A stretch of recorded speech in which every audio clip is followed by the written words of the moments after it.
In a major move today, the Department of Justice announced it is suing the state of Maine for refusing to comply with President Trump's ban on transgender athletes competing in high school sports. The government arguing that Maine's position violates Title IX, the landmark law prohibiting sex-based discrimination in education. Attorney General Pam Bondi emphasizing today's action is a top priority for the administration.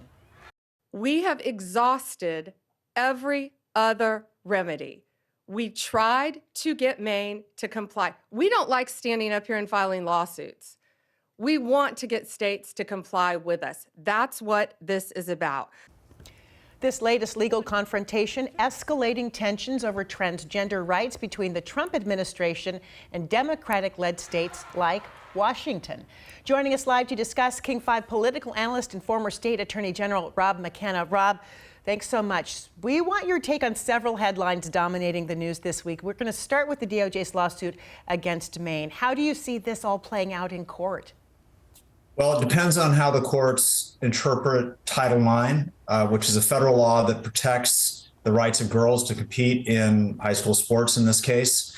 Will they rule that Maine's policy allowing transgender athletes, biological males, to compete in those sports will they find that that violates Title IX, or will they find that the rights of these transgender athletes allow them to compete in girls' sports as because they've identified as girls? So that's really the question here. There aren't very many transgender athletes in Maine competing in girls' sports. The estimates are 2 or 3, depending on whether you believe DOJ or the state.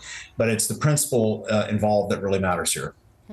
And then where's the legal balance between state authority and federal civil rights enforcement? Well, Governor Mills, who I served with as Attorney General when she was the Attorney General of Maine, is arguing this is a matter of states' rights. And the Maine Principals Association, which administers athletic policy for high schools, is saying they're going to follow state law, not the federal law. That's an interesting turnaround because, of course, for years, southern states' governors argued that states' rights meant they didn't have to desegregate the schools. So generally, we see federal civil rights trump state civil rights. But again, that's only one of the questions here. The other question is, does Title IX, as interpreted by the federal courts and as intended by Congress, prohibit transgender athletes from competing in sports of another sex to which they weren't born? I want to move to another topic. On the immigration front, the administration, as you know, is openly defying a federal court order on deportation procedures. As a former AG, how dangerous is the precedent when an administration challenges the legitimacy of court rulings? Well, it's very concerning if the challenge comes in the form of simply defying the order, refusing to follow it. There are other avenues available. Obviously, the appellate courts are available up to and including the U.S. Supreme Court. And of course, the administration hasn't been shy about going to the Supreme Court and seeking action on temporary restraining orders issued against its executive orders. So if they simply refuse to follow the federal district court, that's concerning. Now, the district court, the trial judge has tools. He can find that officials in the administration are in contempt of court, can fine them. So there are penalties that will follow from refusing to obey a court order unless and until that court order is stayed or overturned by a higher court. Well, finally, I was going to talk about Harvard, but I'd rather ask you this question. We'll save that for another day because that's an ongoing issue too.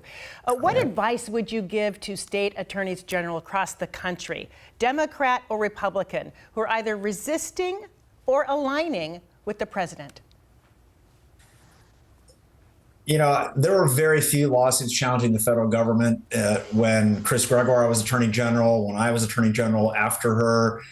It really started to change under President Obama in particular, and it's gone back and forth. So I don't know if the AGs would listen to my advice, but they know that, of course, they're elected to really focus on state issues specifically, to defend consumers, to protect public safety, et cetera. So there's a place for lawsuits, that challenge federal actions. I mean, states versus federal government as part of our system of checks and balances.